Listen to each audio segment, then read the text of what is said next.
22nd to Thailand, Thailand Rob. How are you guys doing today? I did not plan on making any videos today, but here's what's going on when a building explodes 5 kilometers from you.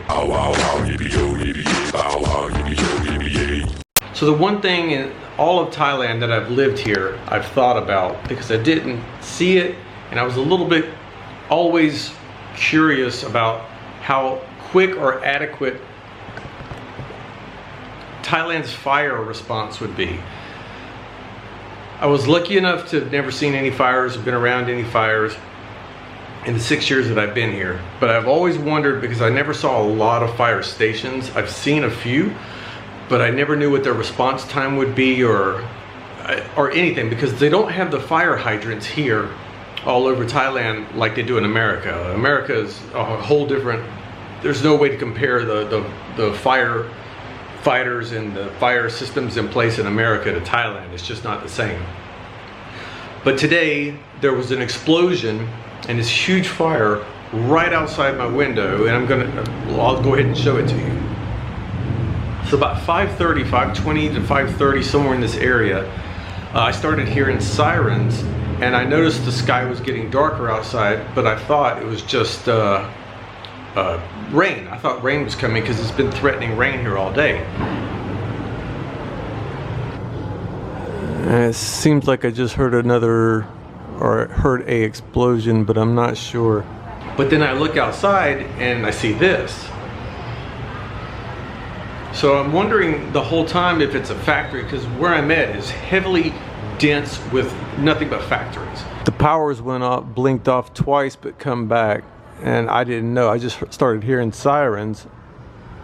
So I don't know if it's a factory or if I don't know anything.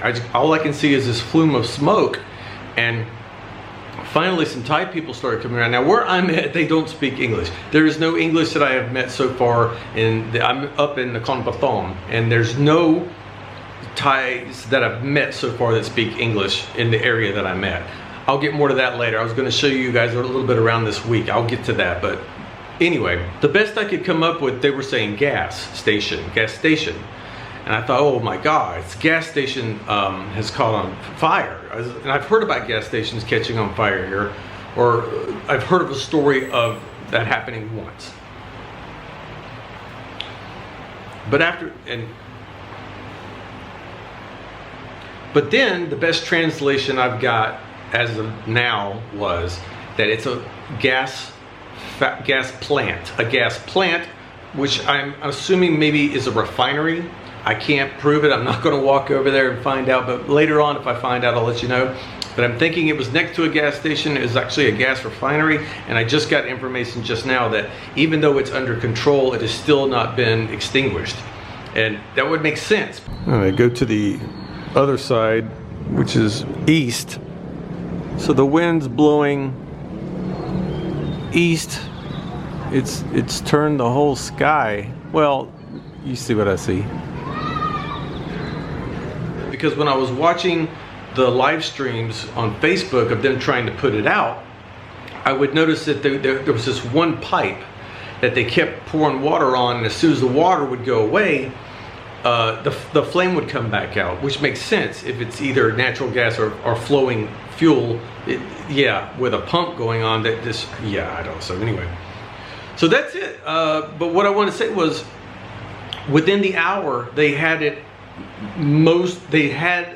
controlled like I would expect in any country. Instead of it being the big tower of smoke that you just saw, it had billowed down to a white, just a white light smoke coming up in the air, not going 70 stories in the air. But what I saw that was different here is they were bringing water trucks to the site. So the pump truck would actually hook up to a water truck instead of a fire hydrant. So everything in Thailand would have to be mobile. There would have to be more than one truck. You would have the pump truck, and then you would have a water truck with it, and they kept bringing other water trucks with it, because I kept hearing sirens the whole time, which obviously now I figured out was the water trucks continuing to come, because they knew it was going to be more than one truck. So anyway, impromptu video. Just wanted to share that with you and show you that I was close to a big explosion at a gas plant today. So yeah, that's what happens when you run out of disk space. So I'm gonna have to format this disk. So guess what kind of video we're gonna be doing next? Formatting disk for the year. Okay, good night guys, bye.